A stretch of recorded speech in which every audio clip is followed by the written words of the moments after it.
palengke.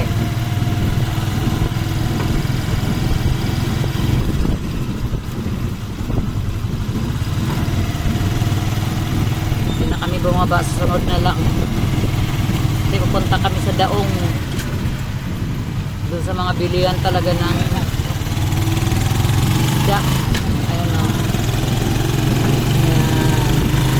Palengke.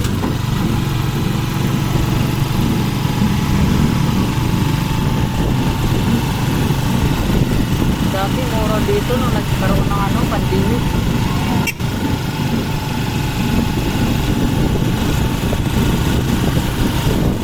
Yung mga nagtitinda ng isda o. Sariwa.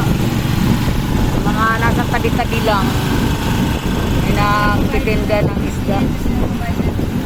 Ha? Kaya mura.